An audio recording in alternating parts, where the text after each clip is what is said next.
you will hear a lecture about crocodiles. First, you have some time to look at questions 1 to 5.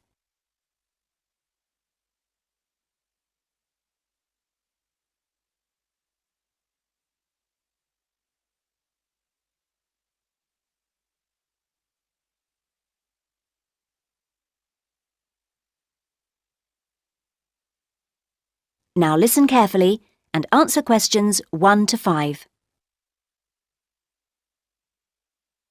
This week, we're going to be looking at some creatures with a ferocious reputation, the crocodile.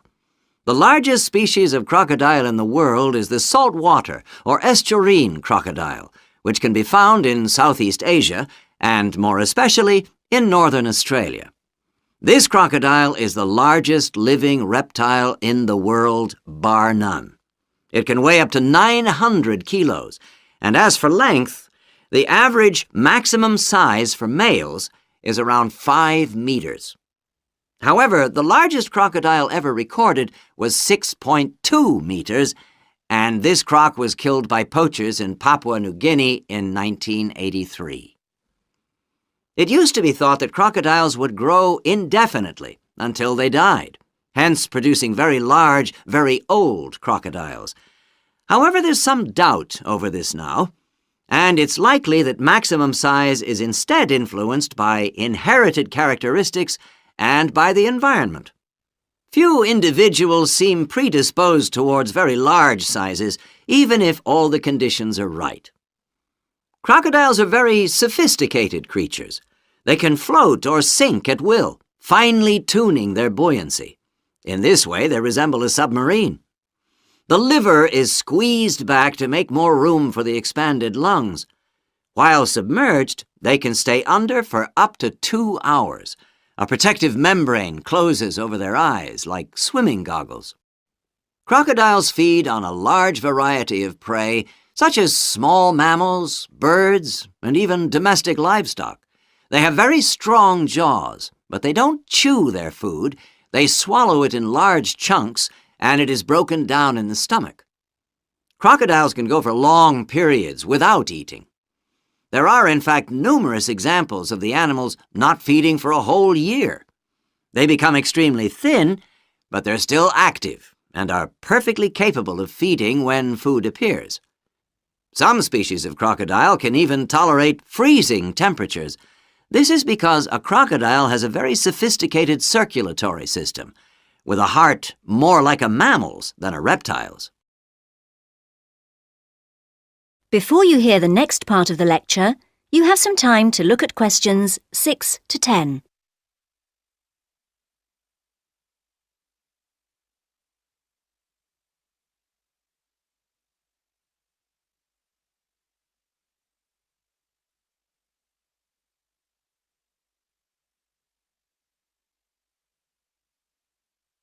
Now listen and answer questions 6 to 10.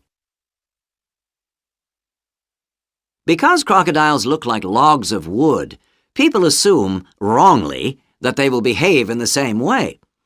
However, studies have shown that crocodiles are quite complex socially. Individuals know other individuals and have long-term relationships with each other. They also learn very rapidly how to avoid dangerous situations. Some species can also become quite tame.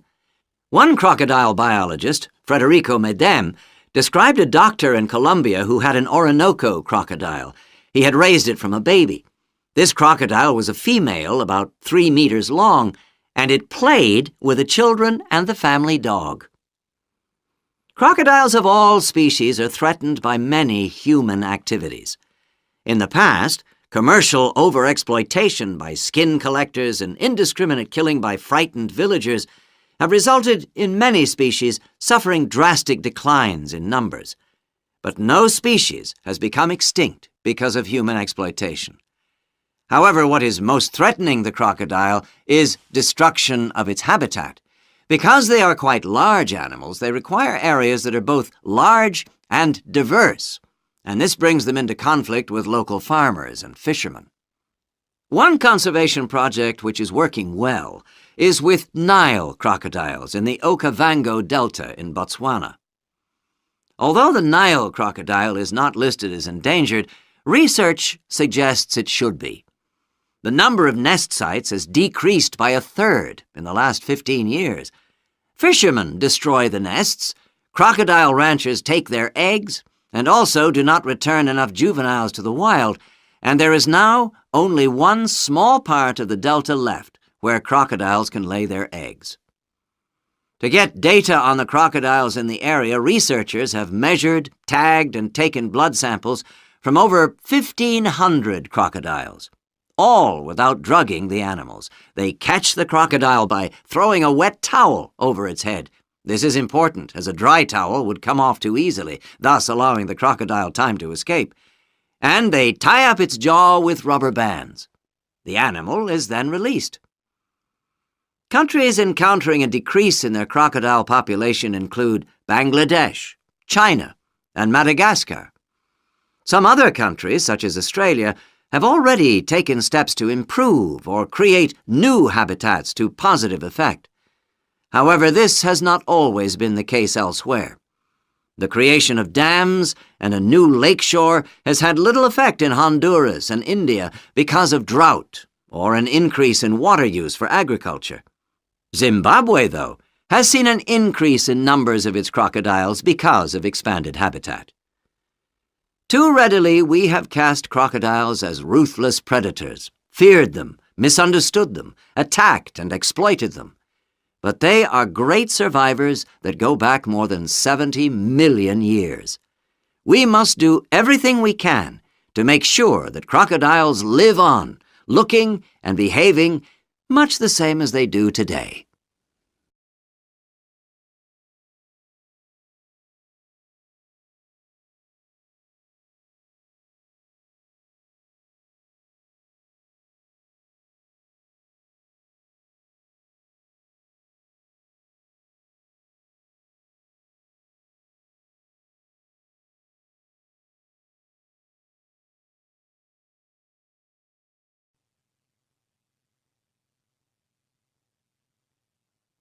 Now turn to Section 2.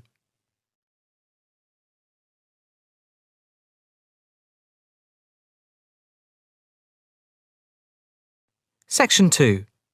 You will hear a speech to a group of volunteers preparing for a town's anniversary celebrations.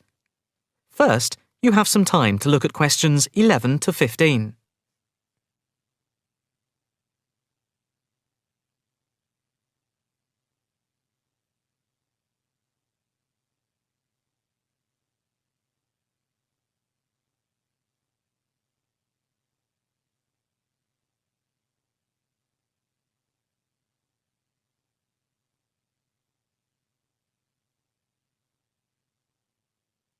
Now listen carefully and answer questions 11 to 15. And now for the preparation plans for the town's 250th anniversary celebrations. We are going to follow the same system we had last year, but with a few changes to increase the party spirit. First of all, this time we are going to make the concert on the beach open to everyone without charge. This is because we have been given money by the council for the celebration, and also because last year we had so many problems with keeping people out who had not paid. And on top of this, people will not have to pay for refreshments either, as these are being donated. Right now, we are going to divide into 4 teams. The first one, the beach team, will be responsible for cleaning up the beach on the Saturday morning, picking up litter, bottles, plastic bags, wood, and anything else that's lying around. Everyone is meeting at the beach shop at 8 a.m. It's an early start, but we want to give everywhere a good thorough clean. We have had permission from the council to close the beach to get it ready for the anniversary celebration on Sunday. The second team will be responsible for setting out seating in the square for the speeches and prize giving. Again, an early start is preferable, but the vans with the seats can't be there until 9 a.m. So, shall we say that everyone should meet at the village hall at 9:30? Starting then, We'll allow extra time if the vans are late. Before you hear the rest of the talk, you have some time to look at questions 16 to 20.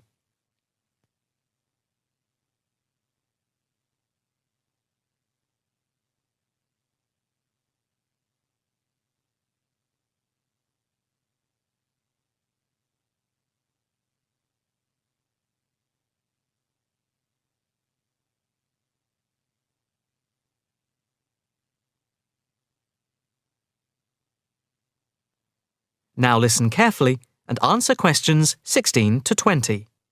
Now, the third team will be the judges. For each of the various competitions, we will have 3 judges. On the whole, they will have had experience of judging before.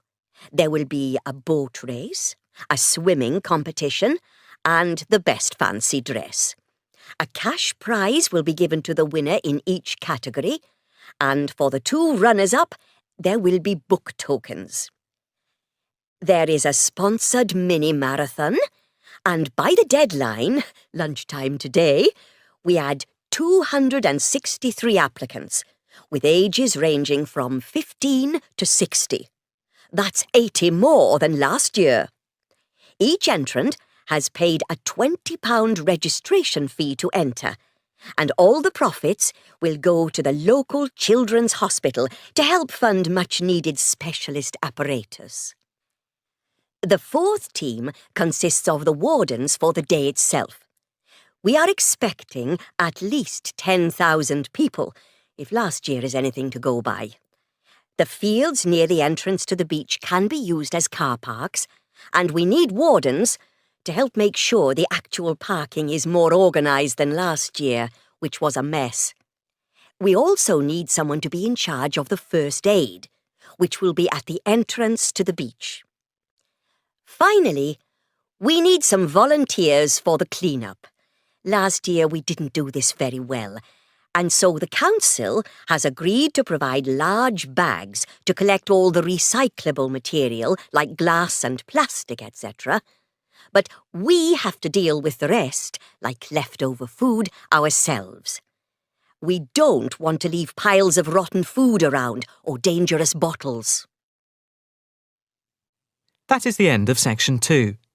You now have half a minute to check your answers.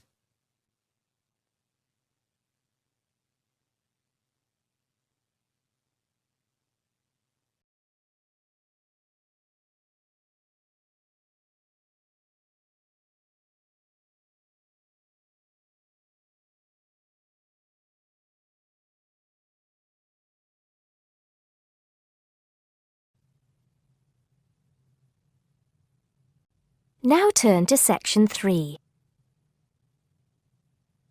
Section 3. You'll hear 2 university students discussing a social science lecture they attended. First, you have some time to look at questions 21 to 24.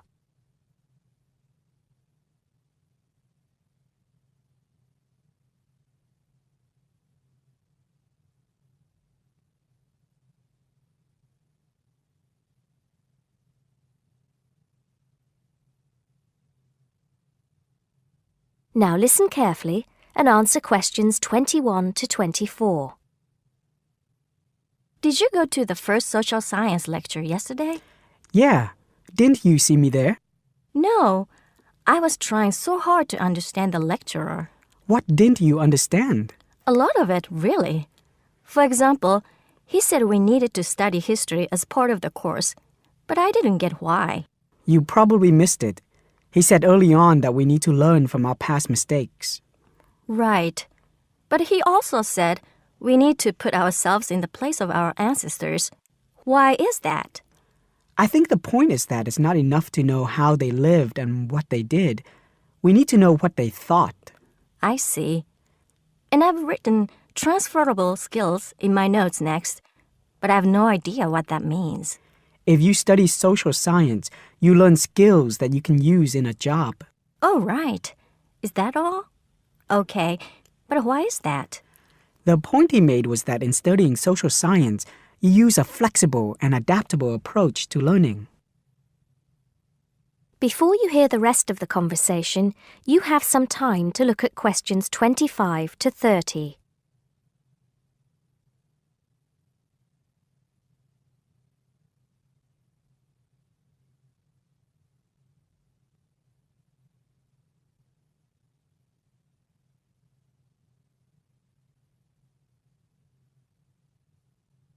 Now listen and answer questions 25 to 30. He also kept mentioning all the other subjects we will need to study as part of the course. I didn't write them all down, did you? Some of them.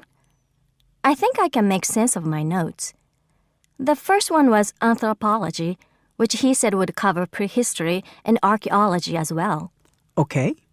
Then there's economics. I wrote down that this was not meant to mean that we will spend all our time looking at economic theory, but more that we need to see how humans behave. That's good. I don't think I could handle economic theory. He said something about education too, didn't he? Yeah.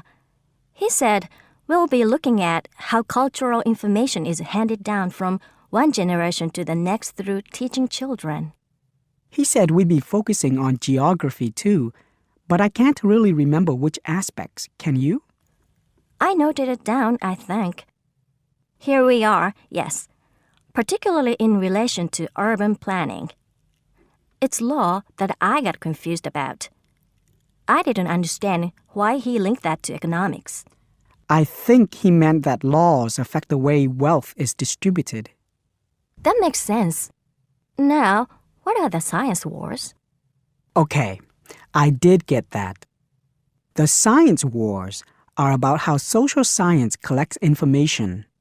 In sociology and social work, and in social science generally, they can only study patterns of behavior and observe. If you compare that to the way scientists work in physics or chemistry, it's very different because they use specific experiments that can be tested and which give concrete answers. Social studies is often accused of being unscientific. That's all. Okay. But it still looks like a good course, doesn't it? You don't have any regrets, do you? None at all. I'm looking forward to it. That is the end of section 3. You now have half a minute to check your answers.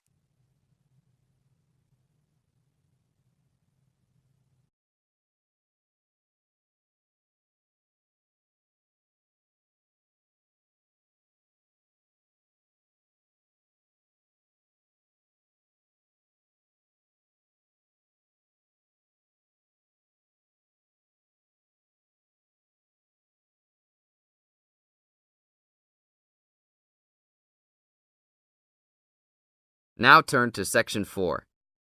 Section 4. You are going to hear a lecture given by a coach. First, you have some time to look at questions 31 to 40.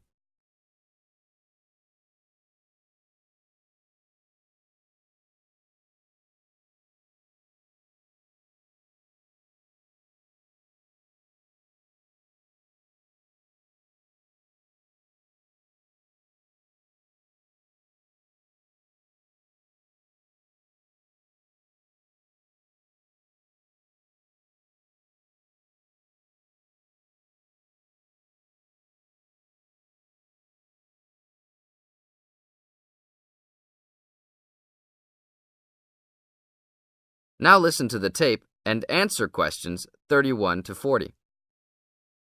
Today I'm going to give all the new members of our league a brief introduction about our basketball league. We are a competitive league whose goal is to promote sportsmanship and good health. Founded in 1988 with 4 teams and 30 players, today we have grown to over 20 teams and 200 players. We will accept any player regardless of race or sex as long as they are a student at this school. There is no maximum age. As long as you are still fit, you can play. But we do require all players meet the minimum age standard, which is 20 for woman and 18 for man. We expect the best behaviour out of all the players, whether male or female. Hopefully, you will all enjoy the upcoming season and make new friends with your teammates and coaches. Our final date of registration is October 11th. If you have any friends or family that are still interested, don't forget to remind them to register by this date. After October 1, there is a late registration fee of $20 on top of the $200 membership fee. The membership fee includes a team uniform, gym usage fees, and referee fees. All the coaches in our league are volunteers, so please be respectful and don't yell at them if they don't know everything. Please attend your first team meeting on October 15. This will be an important event to get to know your teammates and coaches. The first practice is scheduled for October 18. Please call ahead if you know you can't make it. Our league schedule is as follows. There will be practice every Tuesday and Thursday, and games every Saturday morning. This is gym time that is included in your membership fees. Your coaches and the rest of the team can arrange any extra practice times. Practices are from 7 p.m. to 9 p.m. and games are from 9 a.m. to 11 a.m. Please plan on making all your practices and games. We realise that all the players are also mothers and fathers, students and workers, yet at the same time it takes commitment to create a good basketball team. There are some rules that everyone in the league must abide by. First, please be on time to your games. If your team is more than 10 minutes late, you will be forced to forfeit the game. Second, please wear appropriate basketball shoes for all practices and games, as shoes other than these may damage the gym floor. Third, be respectful to the referees. Any inappropriate actions or gestures will result in an ejection and a fine from the league. Last, the most important thing is to have a good time. If you are not enjoying yourself, then you are missing the point of basketball. See you all at the games next Saturday. This is the end of Section 4. You now have 30 seconds to check your answers.